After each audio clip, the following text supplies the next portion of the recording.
Bismillahirrahmanirrahim. Assalamu alaikum, dear students. Today I am going to start class 5th. Subject is computer science and chapter number 1 is generations of computers. It's chapter number 1. It's all about the generations and versions of the computer. First of all, the word generation, and then what is meant by the generations of computer. To understand the whole story about this chapter, we need to understand the word generation. Generation क्या चीज़ होती है? Generation वैसे अगर इसका हम उर्दू में तर्जुमा करते हैं तो इसका मतलब होता है नस्ल. लाइक जैसे हम लोग जो हैं वो आदम की औलाद हैं. हज़रत आदम से लेके अब तक हमारे दौर तक जितने भी सिलसिले चले, जितने भी ख़ानदान आए, वो सब जनरेशन्स कहलाएंगे.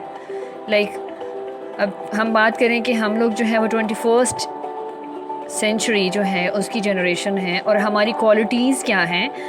We are different than the 20th century's people because they were not advanced. लेकिन हर सेंचुरी में लगता है कि वो लोग बहुत आगे हैं, लेकिन आने वाले वक्त में पीछे वाला जब वक्त चेक करते हैं या देखते हैं तो लगता है कि हाँ, पीछे वाले लोग जो थे वो हमसे बहुत ज़्यादा पीछे थे. और अगर पिछली किसी सेंचुरी का कोई इंसान हमारी जो तरक्की है उसको देखता है तो वो कहता है कि आने वाली जो ये हमारी जो जनरेशन है, ये हमारी जो नस्ल है, ये बहुत एडवांस्ड है. हमारे दौर में ये चीज़ें मौजूद नहीं थी. तो इट्स अ प्रोसेस. ये एक प्रोसेस है जो अगर कंप्यूटर से हट के बात करें तो दुनिया में तमाम इंसानों की रूहों को भेजना, लेकिन वक्तन फ़वक्तन, नॉट एट वंस, ये जनरेशन्स कहलाता है. और हर जनरेशन जो है वो पीछे वाली जनरेशन से, गुजर जाने वाली जनरेशन से ज़्यादा बेटर होती है. किसमें? हर लिहाज से, सोच में, उनकी इन्वेंशंस में, उनकी टेक्नोलॉजी में और उनके लिविंग स्टाइल्स में.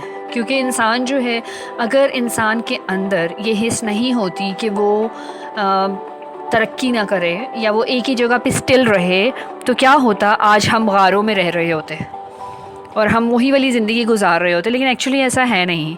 बिकॉज़ हर इंसान में अल्लाह ताला ने ये क्वालिटी रखी हुई है जो कि जानवरों में नहीं है. आप देखें कि जो जब दुनिया बनी थी तब से जो एनिमल्स थे उनमें तो बहुत सारे तो ख़त्म हो गए, लेकिन जो एनिमल्स हैं वो सेम नेचर के हैं, उनमें कोई ऐसा फ़र्क नहीं है. हाँ, इंसान ने थोड़ी बहुत उनमें चेंजेस करके उनकी हैबिट्स को थोड़ा सा चेंज करके एडवांस बना दिया. लेकिन अगर आप उनकी तरबियत नहीं करेंगे, if you don't groom those animals, तो एनिमल्स जो हैं वो हमारी तमाम सेंचुरीज़ के सेम होंगे. लेकिन उनकी भी जनरेशन्स होती हैं, लेकिन जनरेशन्स में एडवांसमेंट नहीं होती, कोई तरक्की नहीं होती.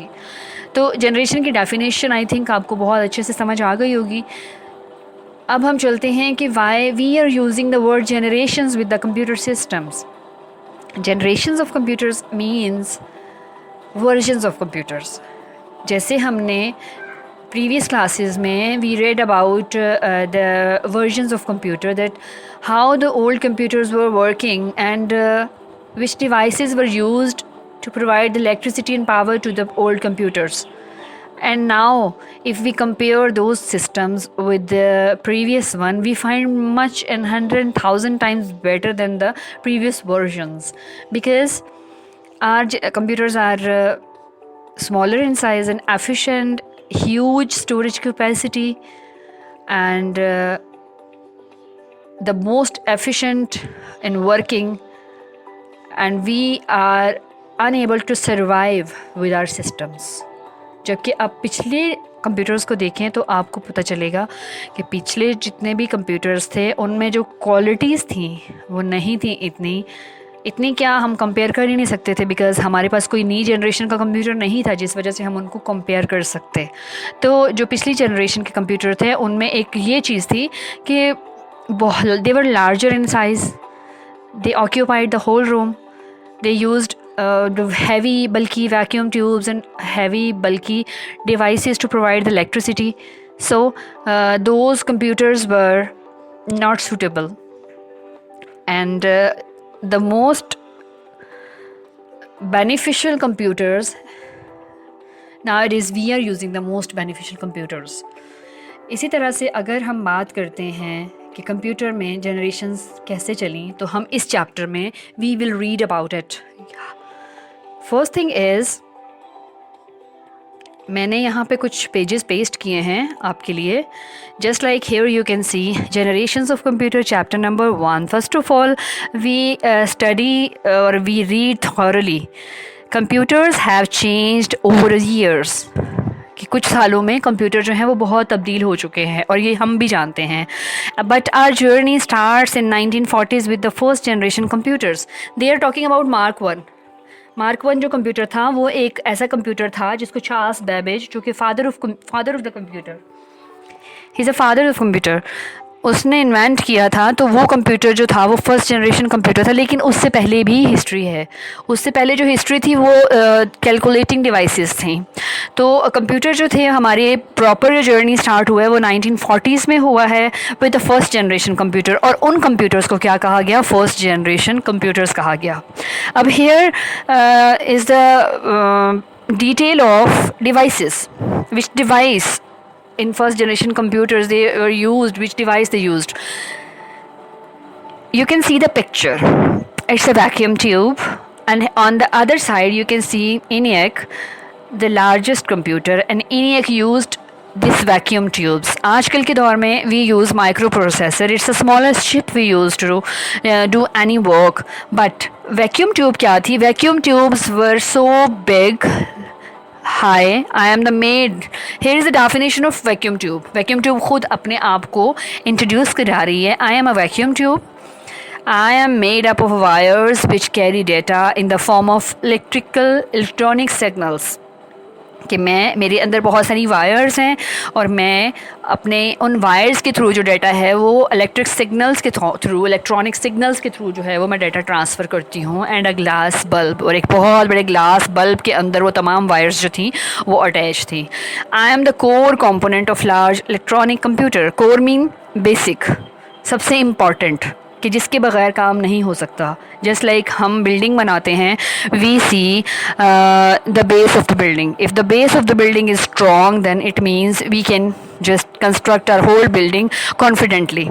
सो vacuum tube says I am the core of the computer, means मैं एक बेसिक चीज़ हूँ जिसके बगैर कंप्यूटर नहीं चल सकता. Because if you don't provide the electricity to the computer, to the electronic computer, computer is unable to do work. I run machines which weigh 30 tons. कितना wait था इसका? 30 टन वेट था.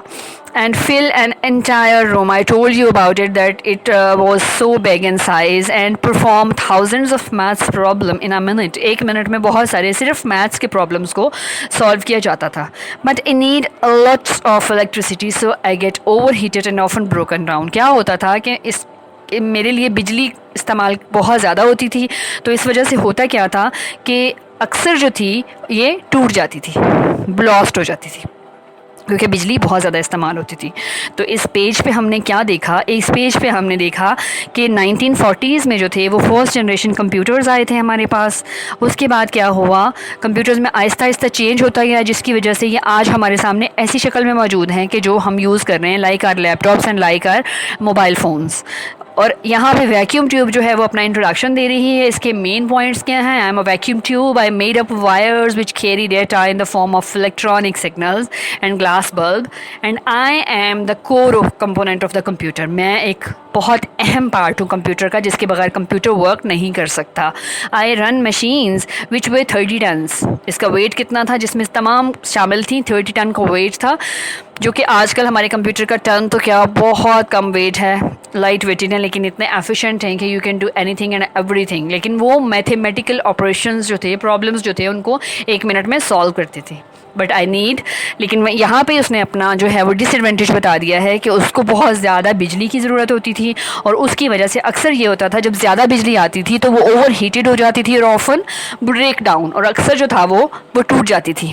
सो यहाँ पे आपको दो पिक्चर्स नज़र आएंगे, ENIAC and vacuum tube. So this is all about the page number 2 and chapter number 1 generations of computer. I hope आपको ये समझ आया होगा, and we will discuss about the page number 2 and 3 in my next video. So and इसके अलावा हम लोग ये करेंगे कि हम क्वेश्चन आंसर्स का मैं एक प्रेजेंटेशन बना रही हूँ that how can you make the authentic question and answers. The basic thing is how can you make the questions, and you can just solve all the questions. You can make your questions without the help of your teacher. Thank you so much. Allah Hafiz.